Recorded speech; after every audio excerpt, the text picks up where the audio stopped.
Shalom, saudara yang diberkati oleh Tuhan. Kita masih ada pada seri The Secret of the Power and the Life of Jesus. Rahasia kuasa dalam kehidupan Yesus dan pelayanan Yesus. Karena kita semua dipanggil untuk menjadi serupa dengan Yesus. Bukan cuma dalam pelayanan tetapi juga dalam kehidupan. Di sesi terakhir kita belajar tentang rahasia hidup dan kuasa dalam pelayanan Yesus itu ada pada kata Yesus penuh dengan roh. Dan kita telah belajar dalam sesi sebelumnya, pelajaran sebelumnya. Bagaimana Yesus penuh dengan roh dan apa arti hidup dipenuhi dengan roh. Dan kita akan lihat beberapa ayat dalam firman Tuhan untuk melanjutkan masuk ke sesi yang berikutnya. Coba kita lihat Kisah Rasul pasalnya yang kedua. Nah, selalu ingat ini bahwa baptisan Roh Kudus satu kali. Tapi kehidupan yang dipenuhi dengan roh itu adalah kehidupan yang harus setiap hari kita bangun. Setiap hari kita mengobarkan, menggali, mengaktifkan mata air yang di dalam kita. Setiap hari kita memuji, menyembah, bersyukur, dan berjalan dalam kerendahan hati. Nah, kita lihat apa yang terjadi dengan gereja mula-mula. Kisah Rasul pasalnya yang keempat ayat 31. Kisah Rasul 4 ayat 31 dikatakan, ini ketika murid-murid mereka berdoa dan mereka mulai merasakan pressure. Ingat kata dipenuhi itu plero bahasa Yunani yang artinya adalah pressure. Nah, lihat apa yang terjadi ketika mereka sedang ada dalam pressure, dalam tekanan. Ya, ayat yang ke-31 dikatakan demikian. Dikatakan di sini, dan ketika mereka sedang berdoa,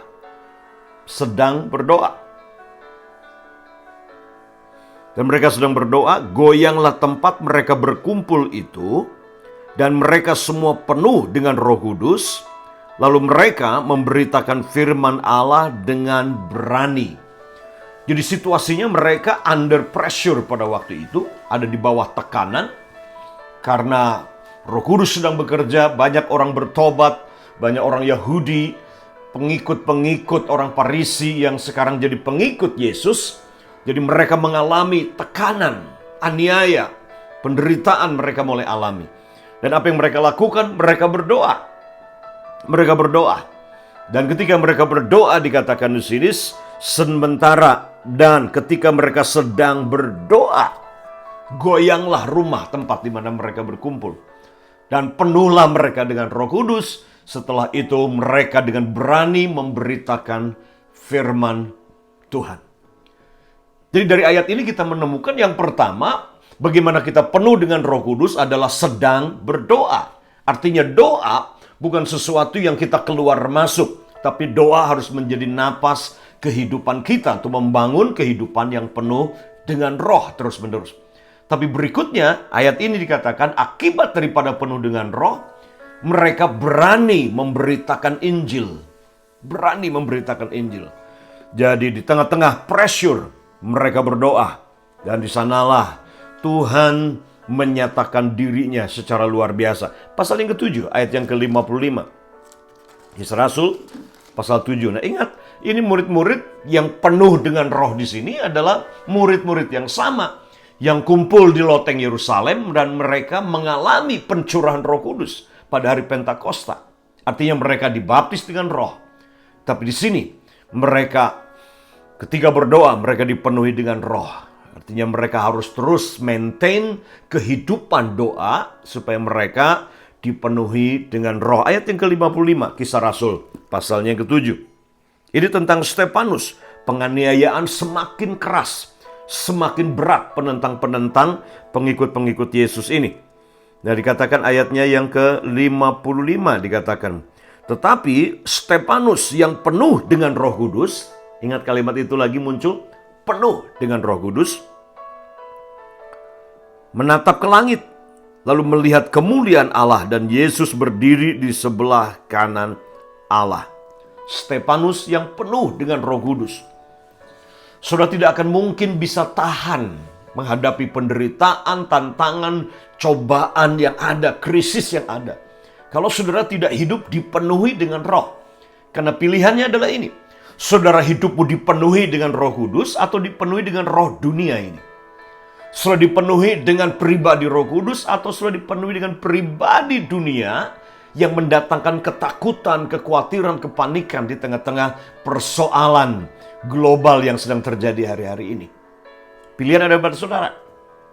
Penuh dengan Roh. Dan sesi sebelumnya kita sudah belajar itu. Lihat kembali, kita ingin lanjutkan saat ini tentang the secret yang selanjutnya dalam kehidupan Yesus. Belajar tentang karya dan pribadi Roh Kudus dalam kehidupan Yesus. Karena ingat, apa yang terjadi dengan Yesus, apa yang Yesus alami, itulah yang menjadi kehendak Bapa untuk kita alami, untuk kita hidup. Karena kita dipanggil untuk hidup seperti Yesus, melayani seperti Yesus. Dan itu yang Yesus katakan dalam Yohanes 14 ayat yang ke-12. Ketika dia berkata, barang siapa percaya kepadaku, dia akan melakukan pekerjaan, pelayanan yang seperti aku lakukan. Bahkan pelayanan, pekerjaan, bahkan kehidupan yang lebih besar dari ini. Sebab aku pergi kepada Bapa.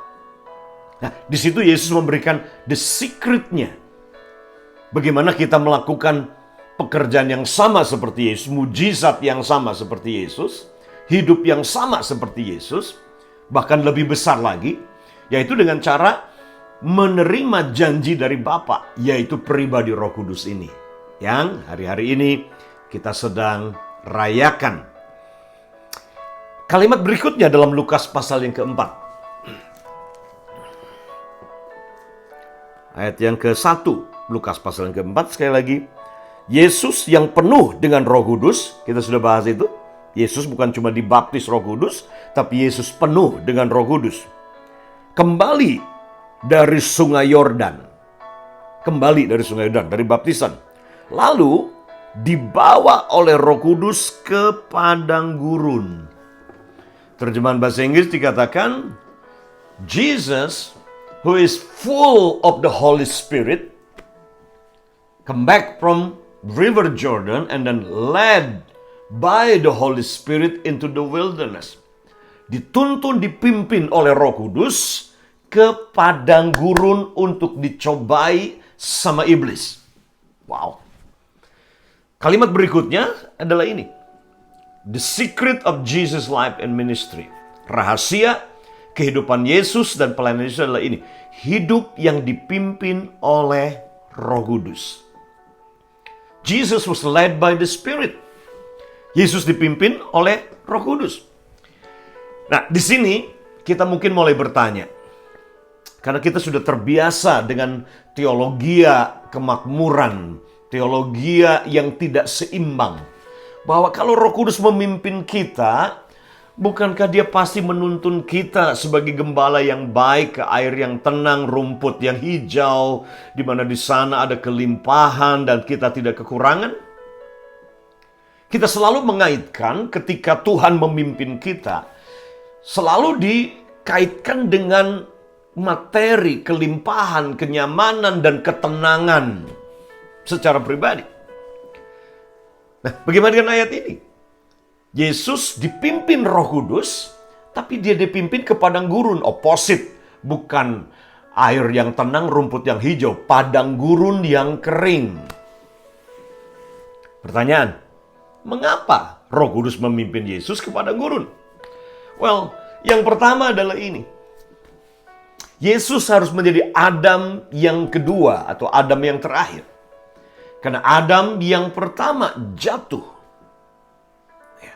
Jatuh karena 3 hal. Keinginan mata, keinginan daging, dan keangkuhan hidup ini. Jadi Yesus sebagai Adam yang kedua harus melewati tes yang sama. Melewati ujian yang sama. Yaitu keinginan mata, keinginan daging, dan keangkuhan hidup. Itu yang terjadi.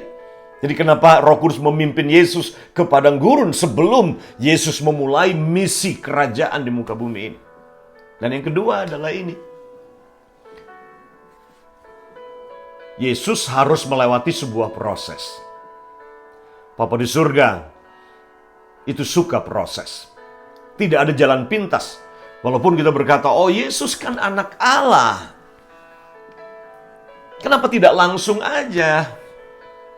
Langsung misi pekerjaan Bapa. Nah, saya sudah katakan berkali-kali bahwa ketika Yesus di bumi ini, dia manusia 100% yang harus menjadi sama dengan kita.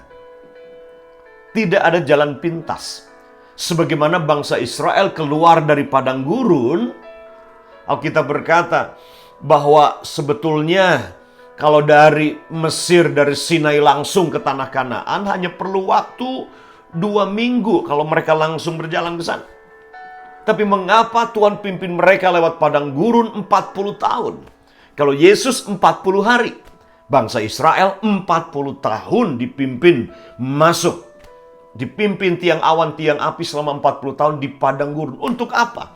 Untuk pembentukan karakter. Untuk memberitahu, membuktikan bahwa dia teruji, bahwa dia telah lolos fit and proper test sebelum mengerjakan misi yang Papa sudah sediakan. Tahukah saudara, Yesus pun harus melewati fit and proper test, yaitu padang gurun ini. Diuji 3 hal. Selalu fit and proper testnya kita sebelum Tuhan promosikan kita, berikan tanggung jawab apapun dalam hidup ini. Selalu 3 ini, nggak akan pernah beda. Keinginan daging kita dites, apakah nafsu daging kita menang atas nafsu daging, keinginan mata kita, dan kemudian keangkuhan, kesombongan kita. Selalu 3 hal itu. Nah yang ketiga, kenapa Yesus dipimpin Roh Kudus lewat padang gurun? Karena dia harus jadi imam besar bagi kita. Ibrani 14 katakan kita punya imam besar yang turut merasakan kelemahan-kelemahan kita. Karena dia pun dicobai sama seperti kita dicobai. Karena itu, saudara yang diberkati Tuhan, hari ini cobaan apapun yang saudara alami, tidak ada yang Yesus tidak alami. Yesus pun mengalami cobaan seperti saudara. Sebagaimana Yesus menang, saudara pun bisa menang. Mengatasi persoalan, cobaan, tes, fit and proper test yang sekarang ini saudara sedang hadapi. Saudara yang diberkati Tuhan, inilah kunci dari kehidupannya Yesus. Nah kalau kita lihat dalam pasal yang ke-1, Yesus penuh dengan roh, tapi kemudian dipimpin oleh roh. Kita lihat lagi saudara, pasal yang ke-4, Lukas ayat yang ke-13. Ini setelah Yesus melewati proses fit and proper test ini. Dia lolos, dia menang. Daging, menang. Keinginan mata, menang. Kesombongan, dia menang. Ayat 13, iblisnya KO. Lihat ayat yang ke-13-nya. Dikatakan, sesudah iblis mengakhiri semua pencobaan itu, ia mundur daripadanya dan menunggu waktu yang baik. Iblis mundur. Iblisnya dia back up. Kalau lolos fit and proper test, maka nggak ada alasan untuk saudara untuk bisa maju. Ya, hari-hari ini ada banyak yang sedang ambil tes CPNS. Ada fit and proper test di sana. Online semuanya. Mau kerja harus fit and proper test. Mau jadi pejabat, fit and proper test. Tes karakter, tes kompetensi, dan semuanya. Nah, Yesus lolos. Tapi kemudian dikatakan iblisnya mundur. Dengar ini, saudara. Iblisnya akan mundur ketika saudara memenangkan pertempuran. Kalau saudara menang, melewati ujian fit and proper test ini, saudara akan naik ke tingkat berikutnya dan iblisnya harus mundur. Tapi jangan sombong, karena dikatakan di sini iblis mundur daripadanya dan menunggu waktu yang tepat, waktu yang baik. Dan itu terjadi dengan Yesus. Ketika di Taman Getsemani, kembali setan datang. Menggoda, mencoba Yesus lewat keinginannya dia. Ketika Yesus berkata, jika ada jalan lain, lalukan cawan ini daripadaku, tapi bukan kehendakku yang jadi, Papa. Kehendakmu yang jadi. Yesus memenangkan pertempuran terakhirnya dia di Taman Getsemani. Fit and proper test terakhir. Yang akan menentukan keselamatan dunia, dan yang akan menentukan Yesus. Dia naik, namanya dikasih, nama di atas segala nama. Di mana setiap lutut bertelut, Setiap lidah mengaku bahwa Dia adalah Tuhan. Lihat bersama dalam Roma pasal yang ke-8. Roma pasal yang ke-8 ayat yang ke-14. Roma 8 ayat ke-14. Inilah pola hidup yang merupakan kunci kemenangan yang kita harus bangun. Ayat 14 Roma 8. Sebab dikatakan ayat 14, semua orang yang dipimpin Roh Allah adalah anak Allah. Sons of God are led by the Spirit of God. Anak Allah, putra Allah dituntun, dipimpin oleh Roh Allah. Sebagai anak Tuhan, kita tidak didikte, dipimpin oleh nubuatan, atau bahkan oleh khotbah juga, atau oleh penglihatan dan mimpi, atau siapapun juga yang saudara anggap mungkin mentor bapak rohani saudara. Selalu ingat ini. Oke? Bahwa pertama-tama sebagai anak Allah, putra Allah yang dewasa, saudara, hidupmu dipimpin oleh Roh Allah. Dipimpin oleh Roh Kudus. Jadi ada banyak sekali orang-orang yang jatuh di dalam kesulitan ya, ketika bisnis. Kenapa?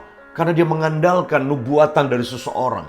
Dia mengambil langkah bisnis apa karena ada nubuatan seseorang, tapi tidak mendengarkan apa yang Roh Kudus katakan secara pribadi di dalam ini. Akhirnya gagal. Dan ketika gagal, menyalahkan Tuhan. Kenapa demikian? Karena memang bukan seperti itu protokol surga. Kalau masih anak kecil, mungkin sudah didikte oleh orang-orang lain. Tapi ketika sudah jadi dewasa, jadi anak Tuhan yang dewasa, maka dikatakan sini bukan children are led by the Spirit, tetapi sons. Sons itu anak laki-laki yang dewasa.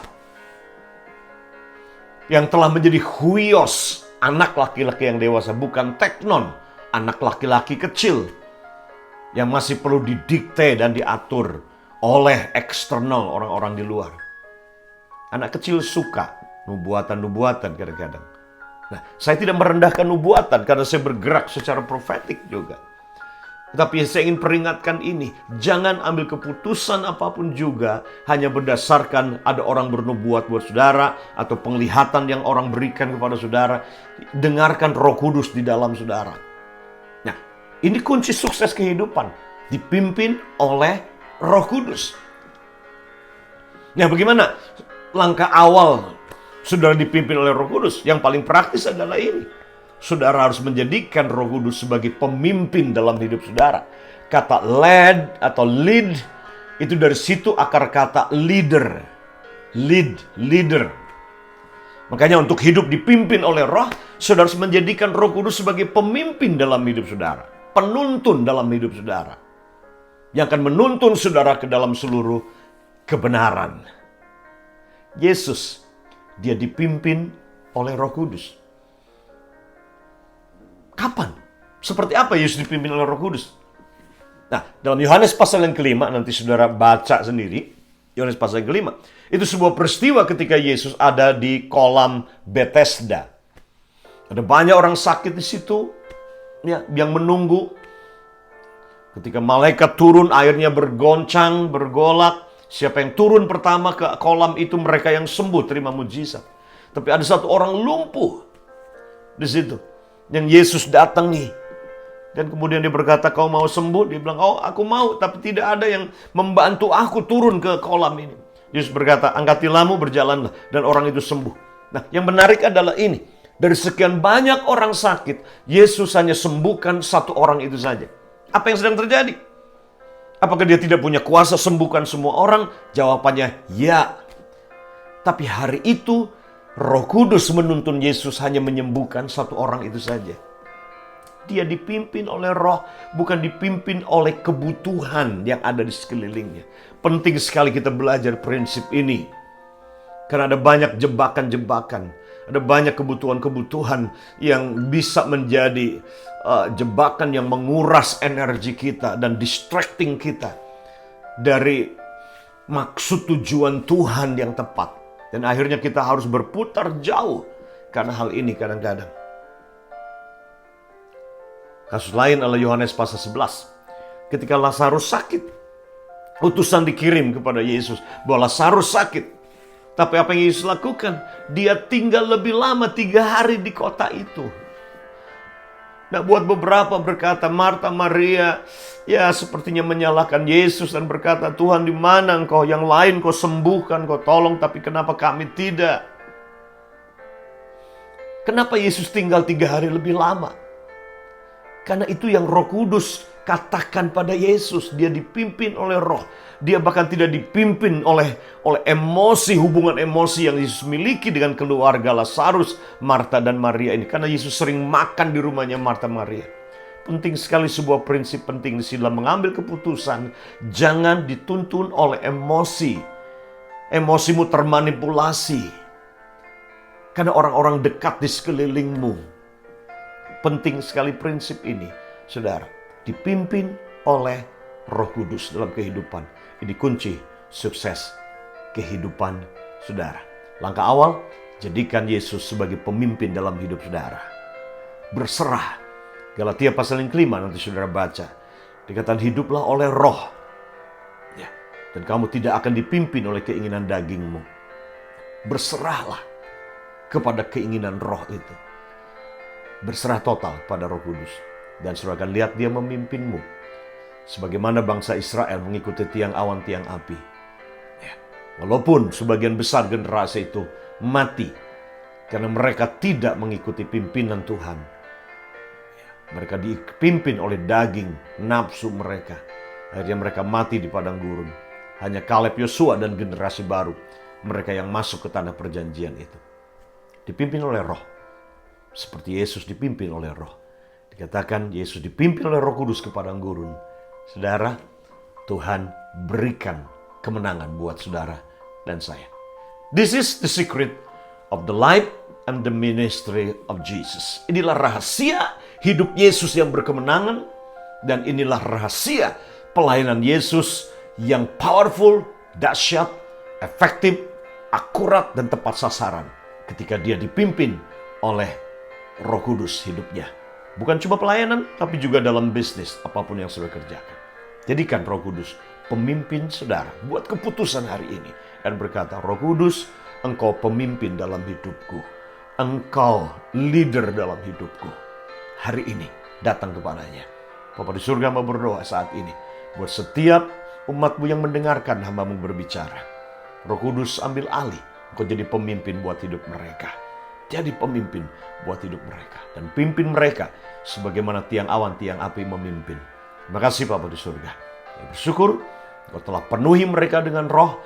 Selanjutnya Roh Kudus pimpin mereka ke dalam seluruh perjanjian Engkau telah siapkan buat mereka. Terima kasih dalam nama Tuhan Yesus. Amin.